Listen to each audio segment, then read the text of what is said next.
Dear Lord, please let the words that flow from me be in your spirit. Amen. Abundance is all around us, and it takes a lot of forms in this world. However, the most common one when people think of abundance is money, because money is a means of access to everything. Any good, any service, any food, anything that you want. House repairs, food, survival, water, anything you can think of, it boils down to money. And that is why when we think of abundance, we immediately go to money. However, what I want you to realize is that abundance is surrounding each and every single one of us every single day. I've talked about this before in the past, and I ponder this question a lot, and it is, what does it mean to own something? Like, what does ownership actually relate to in value? You have a roof, and I would do this when I was renting. I have a roof over my head, I have food in the fridge, I have power, I have everything I need to live, and the rest is up to myself, up to my mind. I feel bored. Why do I feel bored? And the rest is up to me because all my needs are met, so I feel bored. So in that case, boredom is a good thing, and it is a matter of shifting your perspective and realizing that money is not everything.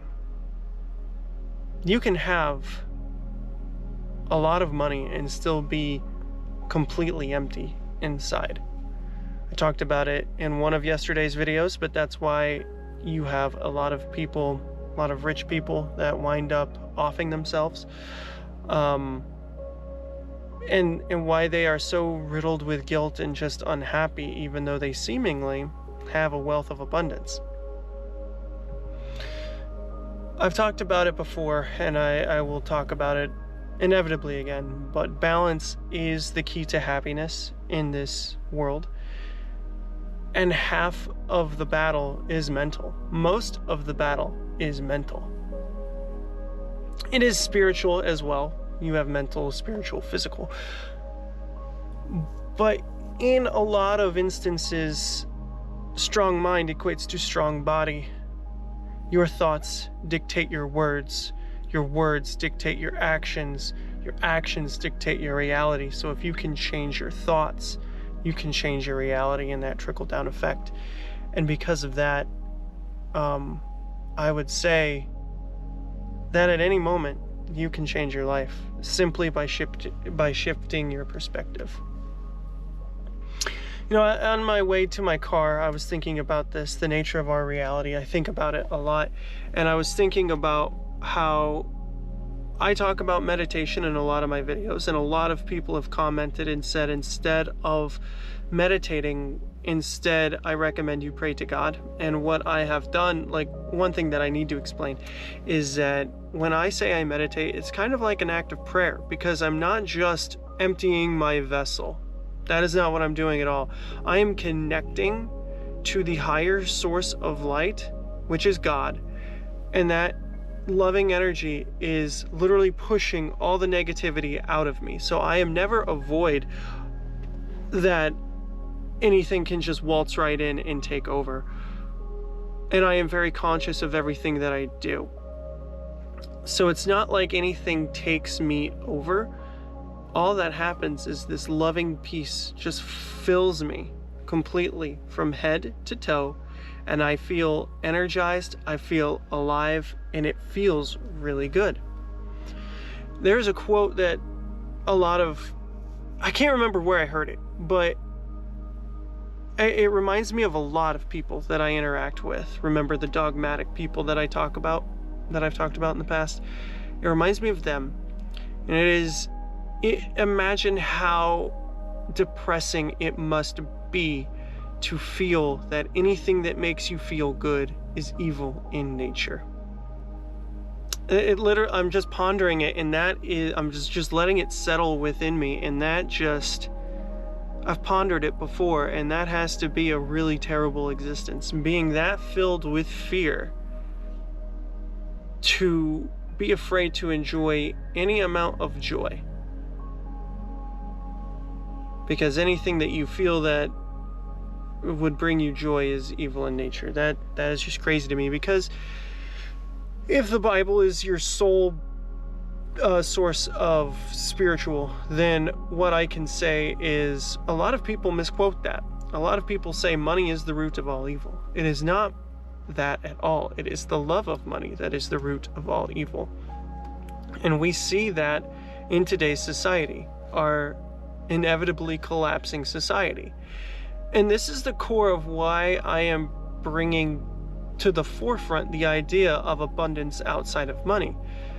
And what does it constitute to mean ownership? Like, what does ownership really constitute? Because if you can imagine this for a second, before today's economy, if we just believe what we're told of was the past, if we just believe the mainstream history of modern man's history, then what I would say is that before, we owned property and had these buildings, we were apparently nomads just living off the land, hunter-gatherers.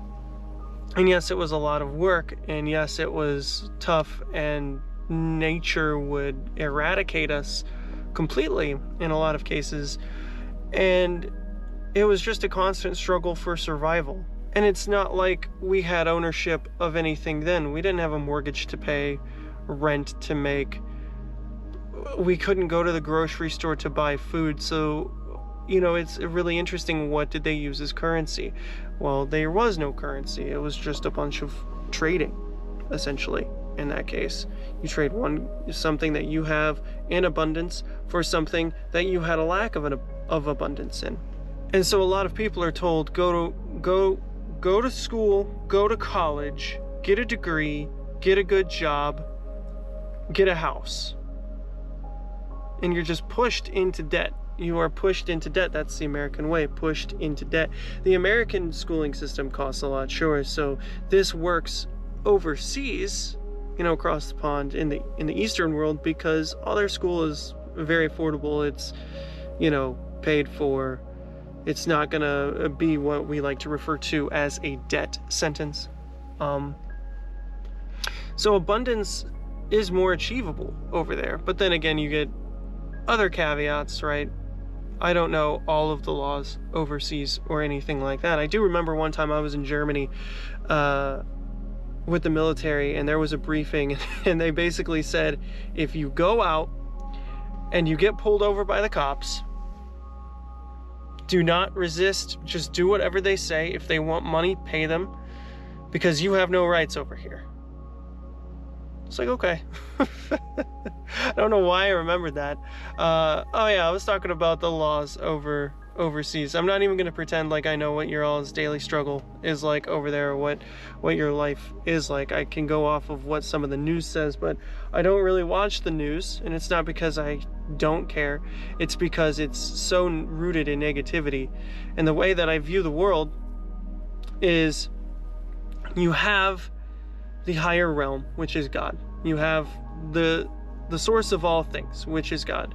You have that embodiment in Jesus Christ that came to this world to liberate us. Then you have the earth itself, and you have the false matrix around it, which is basically this field of influence over us that dictates our reality. And then you have the forces that are allowed to interact within them, run rampant, have control. And those are the lesser gods, so to speak. When you think of it in that way, you can easily see how God is the source, is the base layer of everything. So when people tell me, pray on it, don't meditate, I am literally connecting to Jesus. I am connecting to the higher realms. And that's why I say higher realms. I'm connecting to God. And what Jesus says to me is, if I could call you anything, I would call you brother. Jesus and Gabriel told me that. I said that in a previous video a couple weeks ago. And, I think more than anything, that was my ascension moment. And it was really amazing on a personal level. However, getting back to the point at hand, that ties into how, in response to the dogmatic people that tell me to quit meditating and just pray, is that it is an act of prayer. I put up information to God. God sends me back information. We sit there, we talk, I share myself with him, he shares himself with me. So there's absolutely no fear in that. And it's not that I'm not doing what's biblical. Meditation is absolutely biblical. I didn't realize that for the longest time, because you think of meditation, you immediately think of the Eastern monks. But it's like, people are like, oh, it's a Buddhist thing. It's not. It's in the Bible. And I bring all of this up because I think about my journey. You know my journey. In 2012, I had what I would refer to as a spiritual awakening. I literally felt empty inside, and it was when I felt empty inside that I realized there was a layer of artificiality around everything in this life, and that essentially it was just meaningless and drivel to just mindlessly work and and grind away, so that way you can find random points of joy here and there. And that is not how I wanted to live, and I just felt like it was so artificial and fake. And that is when I had my spiritual awakening, and I really became an alcoholic. I was already trending that way, but I was very reliant on alcohol. I was hookahing at the time.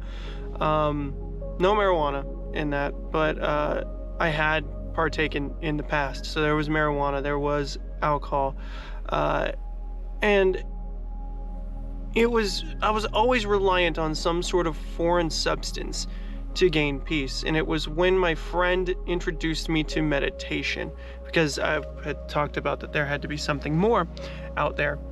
And she introduced me to meditation, and that is how I eventually opened up to God again, after being agnostic or on the doorstep for a while. And in doing these methods of meditation, I used to have this feeling, I would say it felt like it was getting me high, where it would give me this buzz and it would make me feel good. It made me feel alive. It made me feel just energized, and like I had a little bit of a head buzz. But today, I have started dabbling with the Gateway experience. Now understand, I had to lay the foundation of how I viewed the world and how I viewed God. So that way, in response to this, when people are like, oh, you're opening yourself up to possession, you're opening yourself up to manipulation, we're always open up to manipulation, and you have to use your discernment to figure that out.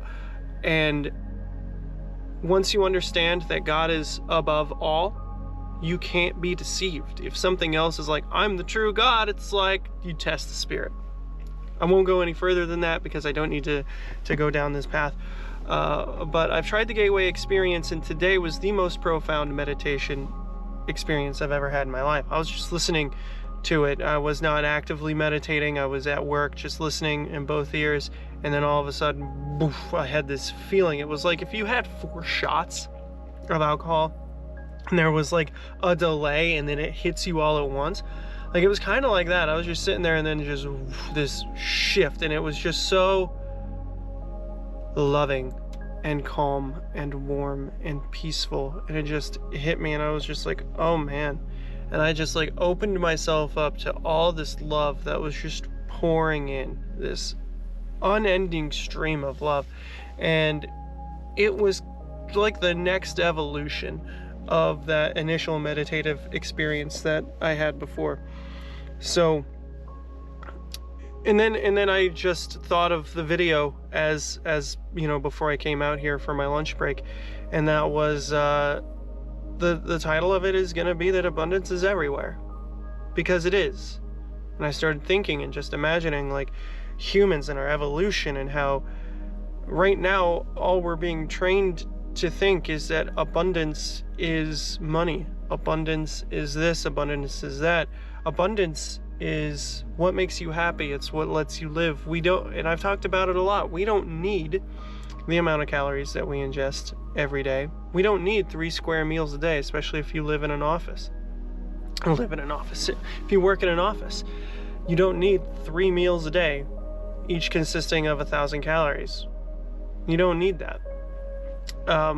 There's a lot of merit to fasting. And the key to fasting, because I tried to do it back in the day, right around the time that I started my spiritual awakening, it didn't work, but that's because I always drank soda. For the longest time, I never drank water. Young people are terrible about drinking water, and that's because our body naturally, just the way it works. But I have grown to love water. So back in the day, I'd try to fast, and I'd get really, lightheaded. I wouldn't feel good. I'd be basically the signs that you're about to pass out, and then I would eat a little something. But water really is the key. Water unlocks that. A ton of water is what you do, and that's why I drink about 66 ounces of water a day, in addition to the can of chicken and water that I eat for my lunch. I mean, and you kind of just expand that out. If I eat the same thing, no, it's not fancy and it's not exciting, but if I only have that can of chicken every single day, and each one is $4, that's $20 a week. That's less than $800 a month, or not a month, less than $800 a year that you spend on lunches. And that is an amazing thing. When you think of the cost of everything and the quality of the food you eat, when you just expand upon it that amount and have discipline to not go beyond those means or give into cravings or anything like that, and just have that and water, maybe a protein shake in addition, or almonds. Almonds are a great little snack as well. But if that's literally all you have, it's more than enough for me to survive. I work in an office. It's not that much to lift anything, but that's if you work in an office. If you do work in like something that requires a lot of manual labor, you're gonna have to eat, because you're gonna be more physically ingrained in using your muscles, and you need that source of energy to be that active. You do. But I could go on and on and on. But what I want you to know is that there is abundance everywhere you look. And a lot of people will look at the art of manifesting, or whatever you want to call it, and they'll demonize people for it. And they're like, well, you're taking glory away from God, and you're saying that you're in control. I'm saying let go of the fear and just let the universe pan out, because we can't see what's going to happen beyond the next couple of seconds. We can try to project it out, but we don't know. Nature is unpredictable. So I have gotten to the point where I thank the universe for the abundance that is coming my way. And that is what it means to live in gratitude. And when I say I thank the universe, I thank God, I thank Jesus, because I connect to Jesus very regularly, every single day. I spend time with him in that white void that I found him in, and just live in peace. And I take it to heart when he tells me that if he could call me anything, he would call me brother. Hey, that is beautiful, and I love that. And if we're all children of God, then how could he be wrong? But I digress, and all I want you to know is that it is going to be okay. And actually, I lied to you all. I said the title of this video was going to be Abundance is Everywhere. It's actually going to be, if you're something along the lines of, if you're fearful, watch this. Something along those lines. If you're feeling anxiety, watch this. That is the message today, and I hope that wherever you are, whatever you're going through, that it helps, because life is not perfect. It never will be perfect here in this existence. And learn the lessons you're supposed to learn here, and await to be in God's eternal glory whenever your time comes. That is what I have for you here today. As always, I want to thank the new subscribers. Thank you. The subscriber count keeps growing every single day, and the fact that you feel like I am worth your view, your time, your energy is honestly bewildering and amazing, and I love you all. Thank you so much. It means the world. Yeah, I don't have much else to say because there have not been many new insightful comments that I've looked at recently, but that will change. Life is crazy, and hopefully I get a good amount of time to actually review the comments and look at them. But dealing with house issues, actual physical 3D reality stuff is fun.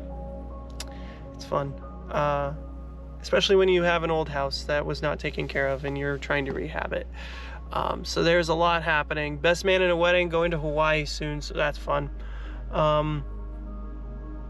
You know, lots of stuff happening, lots of movement, but at the end of it all, there is peace, there is connection, there is a place of solace, and I'm going to make that happen.